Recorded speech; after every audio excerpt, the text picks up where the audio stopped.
Hello दोस्तों, स्वागत है आपका मेरे इस यूट्यूब चैनल पे। तो आज हम लोग पढ़ेंगे प्रायद्वीपीय भारत को। प्रायद्वीपीय भारत, जैसा कि पिछली क्लास में मैंने आपको हिमालय और उत्तर पर्वतीय जो विभाग पर्वत थे वहाँ के हिमालय का डिवीजन और हिमालय में जो प्रमुख दर्रे थे, उत्तर के जो भी भारत के उत्तर के भाग के जो दर्रे थे, पर्वत, चोटियाँ मैंने बताया था। और आज हम पढ़ेंगे दक्षिण भारत, जिसे हम प्रायद्वीपीय भारत कहते हैं। उसमें उसकी पहाड़ियाँ और कुछ इसी क्रम में पठार को बताते हुए फिर उसमें जो ऊंची चोटियाँ हैं उसको मैं बताऊंगा। ये class super TET UP PCS RO ARO के लिए बहुत इंपॉर्टेंट है, तो आप लोग इसको ध्यान पूर्वक सुनिएगा और समझिएगा। अब हम लोग ये बात करेंगे यहाँ पे कि प्रायद्वीपीय भारत, मतलब इसे प्रायद्वीप कहा क्यों कहा जाता है। प्रायद्वीप मीन्स होता क्या है, तो आप लोग समझिए। प्रायद्वीप जिस भी, अब ये देखिए प्रायद्वीपीय भारत है, ये यहाँ से यहाँ तक प्रायद्वीपीय भारत इसलिए कि यहाँ के तीन तीन तरफ से, इधर से अरब सागर, फिर यहाँ से बंगाल की खाड़ी, यहाँ से हिंद महासागर, ये तीनों तरफ से जल से घिरा हुआ है। तो ये क्या हो गया, प्रायद्वीप इसे कहा जाता है। क्या जाता है, प्रायद्वीप। तो इसे प्रायद्वीपीय भारत कहा जाता है। तो इसमें प्रमुख चोटियाँ जो है, जिसे हम बहुत इंपॉर्टेंट है, जिससे एग्जाम में क्वेश्चन आते हैं, उसको मैं बताऊंगा और चीज़ें मैं बताऊंगा। लेकिन ये जो इम्पोर्टेंट चीज़ें मैं इसको अभी डिस्कस करूंगा, आप लोग को समझाऊंगा। तो प्रायद्वीपीय भारत के बारे में मैंने आप लोग को अभी बताने जा रहा हूँ कि प्रायद्वीपीय भारत की पर्वत श्रेणियाँ और पहाड़ियाँ। तो उत्तर में जो ये है, ये प्रायद्वीपीय भारत है। प्रायद्वीपीय भारत के अंतर्गत जैसे अरावली, विंध्य, सतपुड़ा, मैकाल, कच्छ की पहाड़ी, दोदा बेटा एक चोटी है, ठीक, अन्ना मलाई, इलायची, नन्ना मलाई, ठीक, पंचम मलाई, ये देखिए पंचम मलाई यहाँ है, नन्ना मलाई यहाँ पर, राजमहल की पहाड़ियाँ, ये सब इम्पॉर्टेंट पहाड़ियाँ हैं जिसे आप लोग मैप के द्वारा समझिएगा और इसे याद कर लीजिएगा। और कुछ इम्पॉर्टेंट जो अरावली श्रेणी है, जैसे विंध्यन श्रेणी, सतपुड़ा श्रेणी, इसमें जो जो चीज़ें हैं, इसकी सबसे ऊंची पर्वत चोटी है, मैं इसको डिस्कस किया हूँ यहाँ पे, और इसको आप समझिएगा।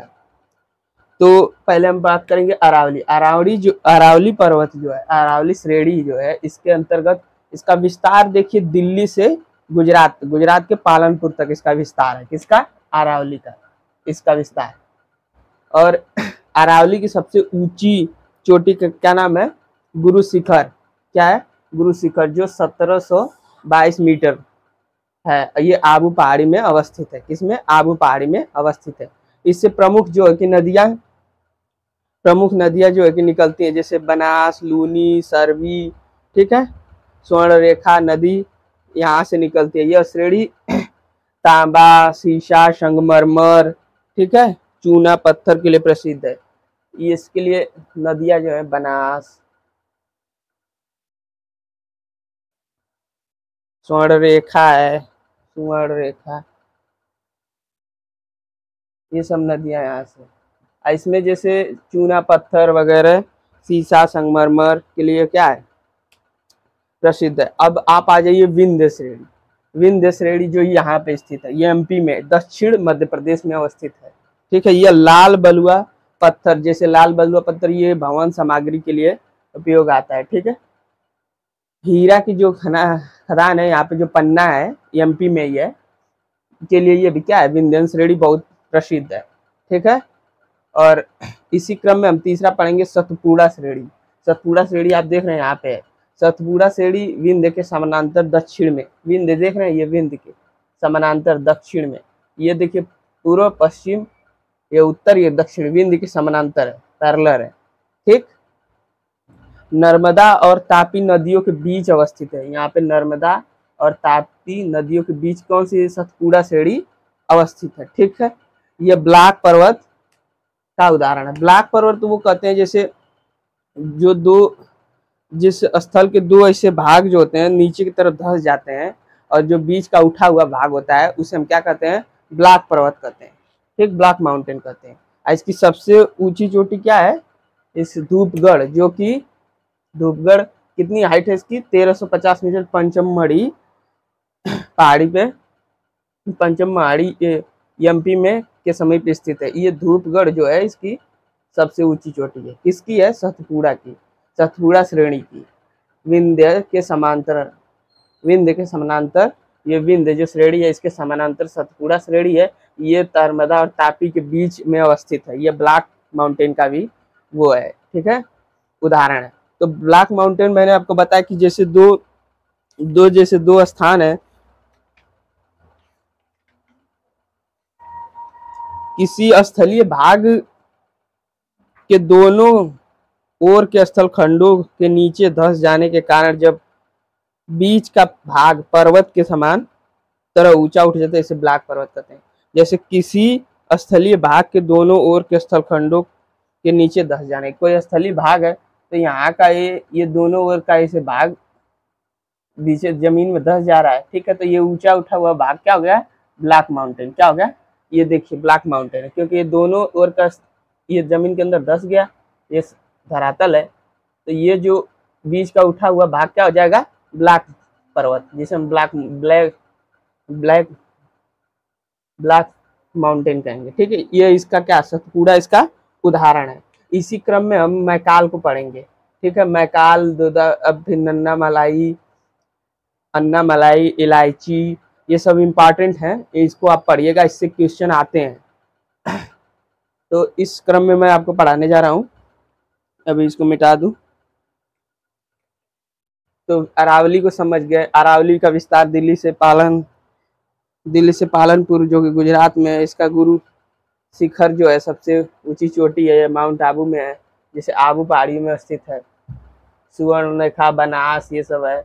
और इसके प्रमुख सीसा, जस्ता, संगमरमर, ये सब यहीं से निकलते हैं, अरावली से, ठीक है। ये दक्षिण भारत में अवस्थित है, ठीक है, दक्षिण भारत, जिसे हम प्रायद्वीपीय भारत कहते हैं।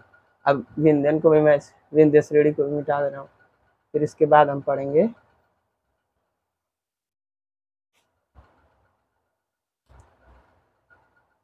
मैकाल।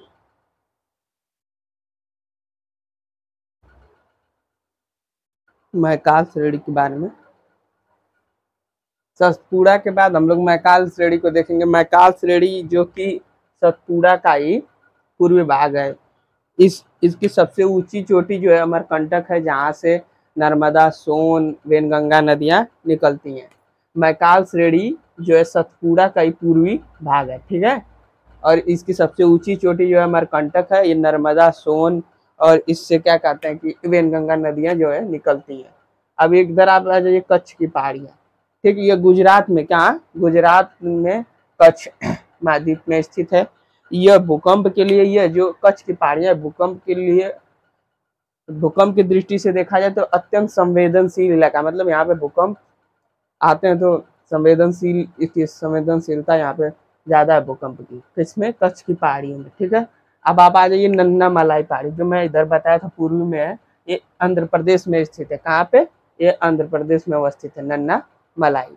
अब हम इसको पढ़ेंगे। नन्ना मलाई के बाद अब देखेंगे कि अन्ना मलाई। अन्ना मलाई जो ये यहाँ पे है, यह पश्चिमी घाट, ये पूर्वी घाट हो गया, ये पश्चिमी घाट में स्थित पहाड़ी है, तमिलनाडु और केरल में स्थित है। कौन? अन्नामलाई तमिलनाडु और केरल में अवस्थित है। इसका सर्वोच्च शिखर जो है अन्नामुदी, ठीक, जो 2695 मीटर है। ये दक्षिण भारत का इसका सर्वोच्च शिखर तो है ही अन्नामलाई का, ये अन्नामुदी, ठीक है, अनाईमुदी, ठीक। इसके अन्नामुदी भी पढ़ते हैं, मुदी। ये अन्नामलाई का सर्वोच्च शिखर तो है ही, उसके साथ ही साथ ये दक्षिण भारत का सबसे सर्वोच्च शिखर है। कौन? ये अन्नामुदी, ठीक है। 2695 मीटर इसकी हाइट है, ठीक। तो इधर फिर हम पढ़ेंगे पंचम मलाई, इलायची, राजमहल की पहाड़ियाँ। फिर यहाँ पे जो दोदा बेटा जिसमें पाया जाता है उसको मैं बताऊंगा। अभी ये मैकाल श्रेणी, कच्छ की पहाड़ियाँ, नन्ना मलाई, अन्ना मलाई, ऐसे बहुत ही यहाँ पे जो कि पहाड़ियाँ हैं पाई जाती हैं, जिसको आप एक एक करके रिवीजन कर लीजिएगा, याद कर लीजिएगा। इस क्लास को आप समझिएगा बहुत ध्यानपूर्वक। तो अगले क्रम में मैं अगली पहाड़ी जो कि बताने जा रहा हूँ,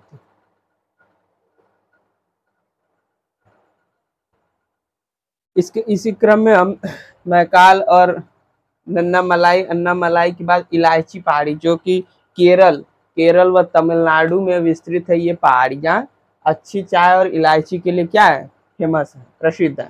जो इलायची पहाड़ी है ये केरल और तमिलनाडु में विस्तृत है। केरल और तमिलनाडु में ये इलायची पहाड़ी, ठीक, इलायची पहाड़ी केरल और तमिलनाडु में। और यहाँ पे अच्छी किस्म के चाय और इलायची के लिए क्या है, फेमस है इलायची पहाड़ी। अब फिर आ जाएंगे राजमहल पहाड़ी। देख रहे हैं राजमहल पहाड़ी, यहाँ पे मैंने लिखा हुआ है, यहाँ पे है राजमहल पहाड़ियाँ, ठीक है। राजमहल पहाड़ी ये झारखंड के साहिबगंज व गोंडा में विस्तृत है। इन पहाड़ियों में, ये झारखंड में जो राजमहल की पहाड़ियाँ हैं, झारखंड के साहिबगंज व गोंडा में विस्तृत है। इन पहाड़ियों में कोयला, तांबा, लोहा, ठीक, मैग्नीज बहुतायत पाया जाता है, ठीक। इसकी सबसे ऊंची चोटी जो है पारसनाथ है। कौन सी है, पारसनाथ इसकी सबसे ऊंची चोटी है, देखिए यहाँ पे पारसनाथ। अब इसके बाद हम आ जाएंगे नीलगिरी। यहाँ पे ये नीलगिरी है, ठीक, नीलगिरी, ठीक। नीलगिरी ये तमिलनाडु में क्या है, स्थित है। इसे ब्लू माउंटेन के नाम से भी हम क्या करते हैं, जानते हैं। नीलगिरी पहाड़ियों को इसे ब्लू माउंटेन के नाम से भी हम जानते हैं। इसका सर्वोच्च शिखर जो है दोदा बेटा है, देखिए दोदा बेटा। ये भारत का, अब दक्षिण भारत में जो भी प्रायद्वीपीय भारत है, जिसे हम प्रायद्वीप का मतलब मैं समझा दिया हूँ आपको, 3 तरफ पानी से घिरा हुआ है। और प्रायद्वीपीय भारत जो है जिसे हम कहते हैं, और ये प्रायद्वीप जो है ये बहुत ही पुराना प्रायद्वीप है, क्योंकि गोंडवाना लैंड से ये टूट के जब बना, तो इसके बाद इसका कोई, जितना ये भारत का नहीं, विश्व का सबसे प्राचीनतम है, ठीक। और ये इसमें जब पठार पढ़ेंगे तो पठार को भी मैं बताऊंगा। नीलगिरी पहाड़ियों में मैं बताया हूँ कि ये जो नीलगिरी में दोदा बेटा सबसे सर्वोच्च शिखर है, और इसे ब्लू माउंटेन के नाम से भी जाना जाता है। यूनेस्को द्वारा यहाँ पे इसको मतलब चाय के लिए फेमस है, ठीक है, प्रमुख क्षेत्र इसे घोषित किया गया है, ठीक है। यूनेस्को द्वारा जैव मंडल क्षेत्र घोषित किया गया है। यूनेस्को द्वारा इसे नोट कर लीजिएगा।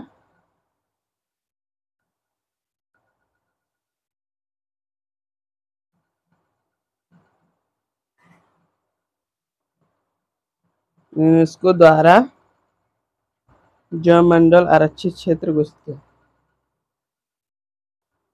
जैव मंडल आरक्षित क्षेत्र घोषित किया गया।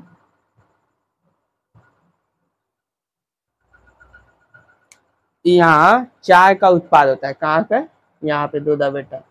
अच्छी किस्म के लिए तो मैं इसमें बताऊँ इलायची पहाड़ी, लेकिन नीलगिरी जो है ये ब्लू माउंटेन के नाम से भी जाना जाता है। और इसका सर्वोच्च शिखर दोदा बेटा। और नोट में मैंने लिखा है यूनेस्को द्वारा जैव मंडल अवस्थित क्षेत्र, इसे चाय के लिए उत्पादन क्षेत्र माना जाता है, ठीक है। इस तरह से मैं दक्षिण भारत के प्रमुख जो लगभग अरावली, विंध्य, मैकाल, सतपुड़ा, कच्छ की पहाड़ियाँ, नीलगिरी, अन्नामलाई, इलायची, नन्नामलाई, राजमहल, ये सब पहाड़ियाँ मैं बता दिया हूँ। आप लोग इसको ध्यान पूर्वक सुनिए, समझिएगा और याद कर लीजिएगा क्लास को बढ़िया से पढ़ के। इसके बाद में भारत के प्रायद्वीपीय भारत के जो पठार हैं वो मैं बताऊंगा आपको।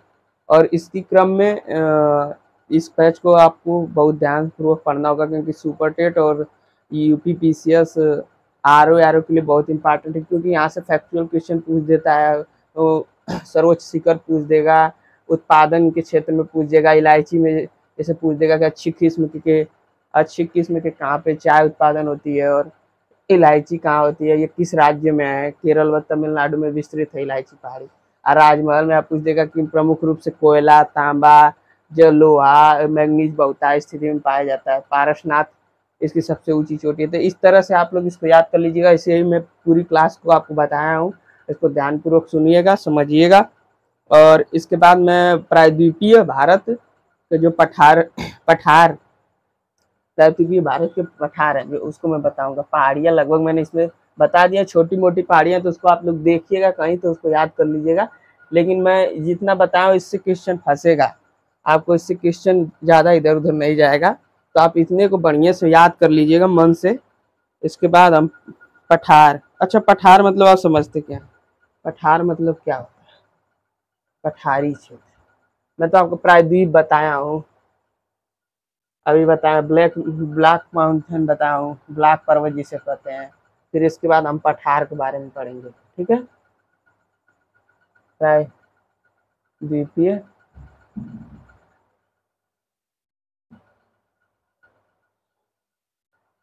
तो जो द्वितीय तल का स्थिति होता है, जैसे आप कोई ये पर्वत है, पर्वत के बाद ऐसे ऐसे जब ऐसे पर्वत है, तो पर्वत के बाद ये ऐसे जाएंगे, फिर ऐसे आएंगे, फिर ऐसे आएंगे, ऐसे आएंगे, तो ये वाली स्थिति ये क्या होती है? पठारी स्थिति है, पठार का निर्माण करती है। तो प्रथम तल, ये द्वितीय तल, ठीक। द्वितीय तल में क्या होता है कि धरातल से थोड़ा सा ऊंचे और सपाट रूप से कुछ दूरी में फैला रहता है, इसे क्या कहते हैं? पठारी क्षेत्र। ये पर्वतीय क्षेत्र, पठारी क्षेत्र। फिर इसके बाद मैदानी क्षेत्र होता है। फिर इसके बाद आप आ जाएंगे, और पठार का लगभग हाइट जो होती है समुद्र तल से 6000 मीटर की होती है, 6000 मीटर की होती है, ठीक है।